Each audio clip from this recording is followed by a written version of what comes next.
I woke up in a cold sweat, my heart racing as the nightmare still lingered in my mind. It had been weeks since I ended my relationship with Emily, but her haunting presence continued to torment me. It all started innocently enough, a whirlwind romance that quickly turned into a nightmare. Emily was a beautiful and captivating woman, but there was something about her that seemed off. She was possessive, always wanting to know where I was, who I was with, and what I was doing.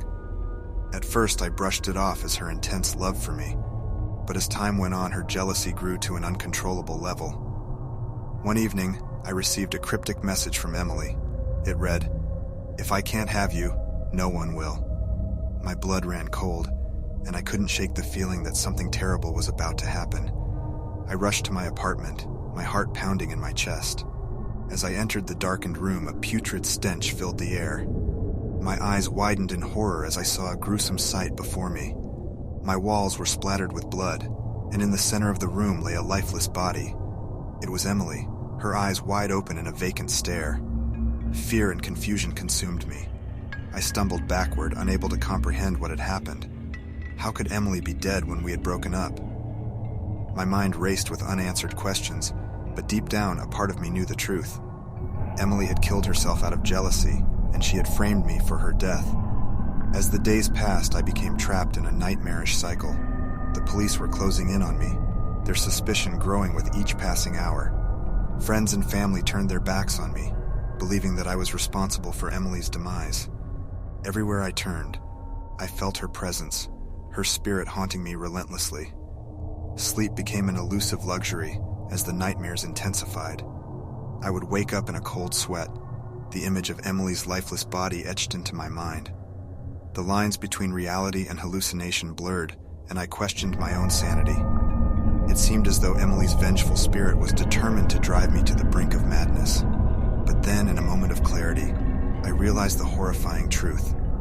Emily had never existed. She was a figment of my imagination, a manifestation of my own jealousy and possessiveness. The guilt I carried for breaking up with her had created this twisted illusion, and now it was consuming me from within. I sought help, desperate to break free from this living nightmare.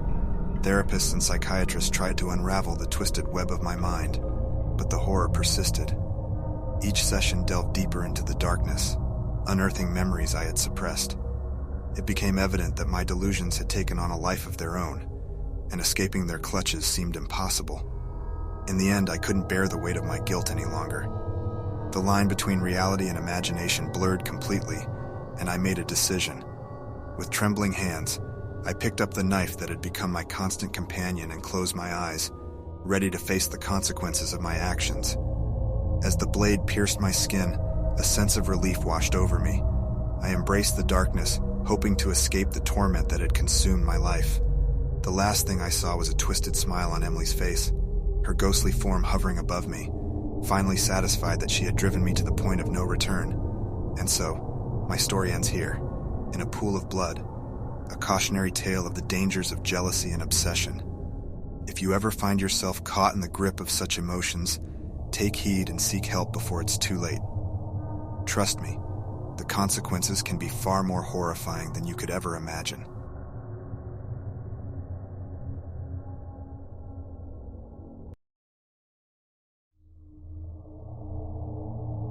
I am Mark, and I feel compelled to recount the terrifying tale that has consumed my life. It all started when I realized my child, my own flesh and blood, harbored a malevolence that defied explanation. Little did I know the horrors that awaited me as I found myself trapped in a nightmarish existence, forced to endure the chilling presence of my son and the sinister noises that echoed through the night. As a devoted father, I had always believed in the innate goodness of my child. However, it became apparent that there was something inherently wrong with him. His innocent eyes held a darkness that sent shivers down my spine, and his once joyful laughter had transformed into an eerie, unsettling sound. As days turned into months, it became clear that my son's malevolence was not directed towards me. Instead, he reveled in tormenting those around him, leaving a trail of psychological scars in his wake. Friends and family members suffered inexplicable accidents and misfortunes, while he remained unscathed, a wicked smile playing upon his lips. Each night, as darkness cloaked the world, a transformation would occur within him. The once quiet house would come alive with an unholy symphony of eerie sounds. Ghostly whispers would echo through the hallways, and the air would turn cold and suffocating. The horrifying noises grew louder and more sinister, like a chorus of lost souls lamenting their fate. I attempted to seek help, to find answers that could explain the monstrous nature of my child, but every professional I turned to dismissed my claims, chalking it up to childhood fantasies or a parent's overactive imagination. I was left alone in my torment, grappling with the horror that unfolded within the walls of our home. As the nights grew darker, the noises became more intense, resonating deep within my bones. Sleep eluded me, and my sanity teetered on the edge of oblivion. I was trapped in a waking nightmare, forced to witness the evil that emanated from my own flesh and blood. In a desperate bid to break the cycle of darkness, I delved into the realm of the occult. Ancient texts and forbidden rituals became my guide as I sought a way to free my son from the clutches of malevolence. But the deeper I delved, the more I realized that my son's affliction was beyond any rational explanation. It was a force that defied human comprehension. Night after night, as the haunting noises continued, I stood as a lone sentinel in the darkness, watching over my son. The fear and anguish in his eyes mirrored my own, as if a small part of him yearned to escape the evil that consumed him. I would stay by his side, a beacon of hope amidst the encroaching shadows. In those long, agonizing nights, I discovered a glimmer of humanity buried deep within my son's twisted soul. As the darkness threatened to overwhelm him, he would reach out for my hand, seeking solace and protection.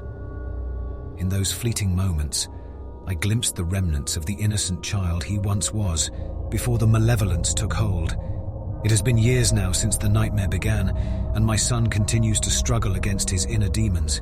We exist in a perpetual battle against the encroaching darkness, a testament to a father's unconditional love and unwavering dedication. I remain committed to shielding him from the evil that seeks to consume him, even if it means enduring the bone-chilling noises that haunt our nights. So, dear listener, I caution you to be vigilant, for evil can manifest itself in the most unexpected places. Pray that you are never faced with the harrowing reality of a child touched by malevolence, a reality that I continue to confront each passing night in the shadows where terror thrives.